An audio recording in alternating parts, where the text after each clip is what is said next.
Hi everyone, we're back for chapter 7 of Bando, the dog who led a double life. Okay, so let's get on with chapter 7. We're back to seeing Muffin. She hasn't been very well today, so she's not going to get any snacks or anything because her stomach's a bit upset. So let's see how long she stays with us before she goes off to sleep on her bed. Okay, the mystery artist of R.K. Nagar. After the initial excitement, life in Mrs. Murthy's house settled into its usual quiet routine. Bando had decided he wasn't going to be ambitious. One sketch a week was all that he'd send in. The money from that itself was more than sufficient, and one drawing was easy to fit in to his weekly timetable without attracting too much of attention. Whose attention? He didn't want Mrs. Murthy to know that he was having this secret career as a cartoonist, right? Being blind, Mrs. Murthy barely noticed some of the improvements in the house. Saris and bedspreads that had begun to look old and faded were quietly replaced without her knowledge. Sometimes she'd wonder aloud, "Bando, how did you manage to buy me such a comfortable pair of slippers? Wasn't it expensive?"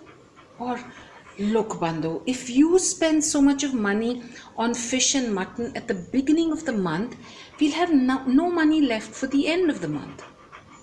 Bando's response was to mumble something about being very busy before quickly leaving the room. Months went by this way. Chinnathambi, you remember Chinnathambi, that poor beggar, blind beggar at the market? Chinnathambi was featured in the City Times, one of Bando's cartoons, and so was the owner of the Iyengar bakery.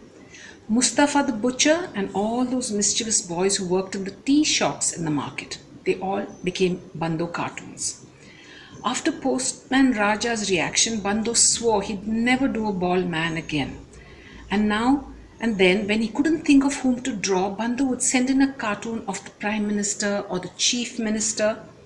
These became so popular that the City Times would print them 2 or 3 times each, and so paid Bando double what he got for drawing just ordinary people. Things would have carried on this way for years and years, except for one thing: curiosity. What do you think people were getting curious about? Curiosity in R.K. Nagar was running high. Most readers of the paper had noticed that the people featured by this mystery cartoonists were mostly from R.K. Nagar itself. So obviously the cartoonist was also from the same area. But who was he? Or was it a she? The prime suspect was Ranga. After all, he was the only one in R.K. Nagar who knew how to hold a paintbrush properly. And initially Ranga had been tempted to pretend that he was the mystery cartoonist. But he decided against it, thankfully. So the hunt was on. Poor Bando started to feel uneasy. He feared his secret would soon be out, and that the City Times would be furious. Why would the City Times be furious? He worried that they'd be furious that they'd been paying out large sums of money to a dog, and worse, had been printing a dog's drawings. Every time Bando entered the market, that's all he heard people discussing. He tried feebly to throw people off his scent by saying things like, "I saw this suspicious looking youth in the park, he was scribbling away." Or, "Did you notice that arty type woman who's been around in the market this past month? I'm sure she's the mystery cartoonist." Bando was also completely unaware of the popularity of his cartoons. Once he'd finished the sketch of the week and the money had arrived, he'd forget all about it. But to the readers of the City Times, the new cartoonist with the unreadable signature was quite a hero. Every day the letters to the editor column was filled with fan mail to the cartoonist.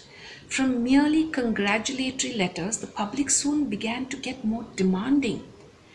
"We'd like to know more about this artist. Why can't the City Times interview him or her?" one letter pleaded. "Can the mystery cartoonist please visit Indiranagar? There are lots of cartoonistic or cartoonable characters here," said another.